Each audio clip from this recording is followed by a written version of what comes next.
This world teaches eldest daughters to mother. Says, look after your siblings while we're gone. Never accepts no for an answer. Insists we grow up long before we grow into responsibilities draped on bird-bone shoulders. Too long, too heavy, too stifling to ever allow us to shape them into flight. So when the youngest two slipped away in a swirl of snow and excitement, of course, I had to follow. Through the whisper of fur coats, through the scratchy embrace of branches, to a world just as frozen by war as the one dwindling behind us to nothing but a memory snagged on a door jamb. But that new world taught us war that was claws and fangs and the hot flower of blood sprouting from the stalk of an arrow shot true. Teaches eldest daughters that they can be the ones to shoot true. Teaches us to ride and to rule. Teaches that despite responsibilities draped on regal shoulders, we can say no to any man we don't want.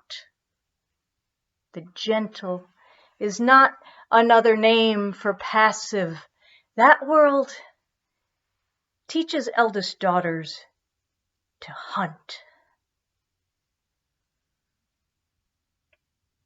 So imagine what it is like to follow the hunt into a lamplit woods, a queen, and tumble out of a dusty wardrobe, a child.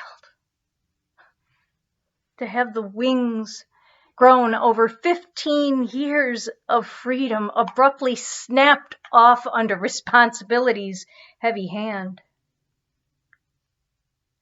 I never let the others hear the nights I spent curled in the dark, howling my heart into mothballed fur sleeves. The flat, dead wood at the back of that wardrobe still bears the pleading gouges of my nails from all the times I sobbed, aching to be allowed to come home. A few years of that can drive a person mad. A few years of that can convince a person to convince herself that it was all make-believe. Because the grim alternative is a 15-year sentence of rewriting nobility into nothingness. And the other thing that world taught me was that sometimes you have to sacrifice to survive. But once a queen, always a queen, I was once told. And if I must maneuver the gray hypocrisy of this world, I will do so on my terms.